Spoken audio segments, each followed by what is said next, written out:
What I want to do, Bismillahirrahmanirrahim, I want to kind of lay a foundation by bringing a number of voices to the table. Some of these voices I'm going to bring to the table are voices that you will be familiar with. And most of you, if not all of you, will respect. Others may not be as familiar, but I can assure you what I have to share from them will be thought-provoking and very much in sync with the issues we are here to address. I want to begin with a man that I'm sure all of the lawyers and law students who are present, if they didn't know him, they would know his name. A man by the name of Bruce Wright. Sat on the New York State Supreme Court and made quite a name for himself on both sides of the line. I want to begin by referencing Bruce, the late Justice Bruce Wright, because I believe there are striking parallels between the African American experience vis-a-vis, quote, justice, and what Muslims are experiencing today in America, again in the name of justice. There are striking parallels. And as some food for thought, Justice Wright, in his celebrated book, Black Robes, White Justice, wrote the following. White judges fail to perceive a color problem that lies deep within themselves and is the grotesque product of their daily lives from the time that they are born. Built into society is a natural kind of racist animus, breeding a certain type of judicial narcissism. Many whites who become judges, both in New York and in other parts of America, have been reared in a poisonous atmosphere. Racist emotions have been a polluting fallout, tainting those with a white skin, giving generation upon generation a continuing confirmation of the religion of the white skin's entitlement to privilege, end quote. That's Justice Wright.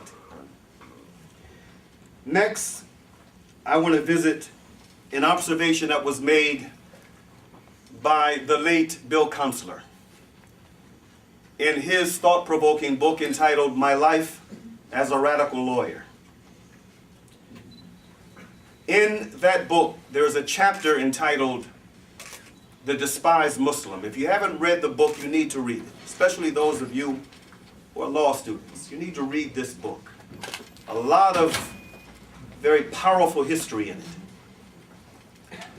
In that chapter, The Despised Muslim, Bill Kunstler said, today Muslims are the most hated group in America. The moment a Muslim is accused of a crime, the specter of terrorism is raised and everyone panics. Now what is interesting about this is that this observation was made by Kunstler not after the attacks of 9/11, but many years before. See, there are those who will argue, who try to make the argument that everything changed after 9/11 and the madness that we've been seeing in this country, it just erupted as a result of what these crazy Muslims did on that date. And that's a lie. The pattern for what we are seeing today has been going on for years. And in fact, truth be told, an official bell marker was made by the Vice President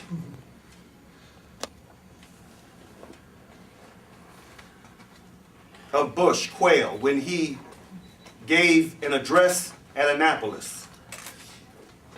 And he warned about the green threat, the Muslim threat that was rearing its head now that the former Soviet Union has become a relic of history. We have to remain, he said, vigilant, because this threat coming from the Muslim world is on the horizon. And a vice president doesn't give a speech like that without that speech first being carefully vetted and approved.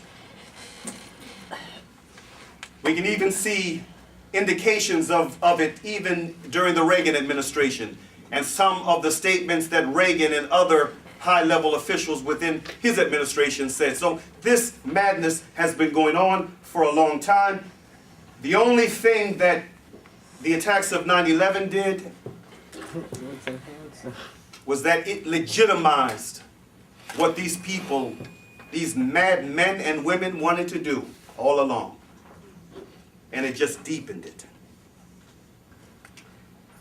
Now,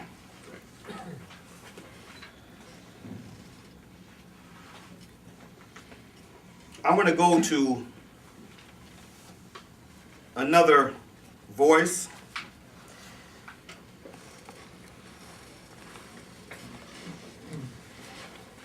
An excellent writer and deep thinker. I don't know, she may be here in the audience, and if she is, I hope we can talk after this is over.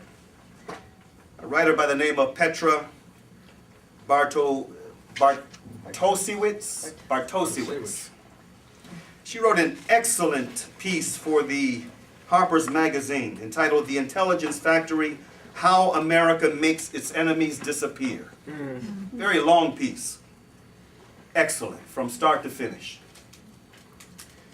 I just want to quote one small, very relevant passage.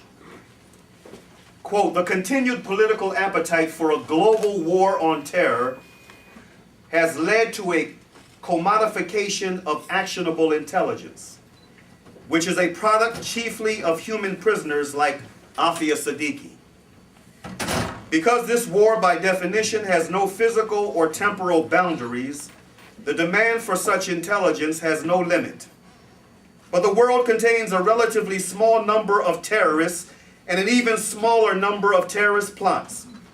Our demand for intelligence far outstrips the supply of prisoners.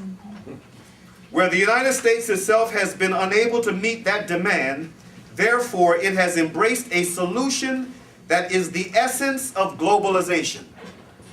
We outsource the work to countries like Pakistan, whose political circumstances allow them to produce prisoners with far greater efficiency."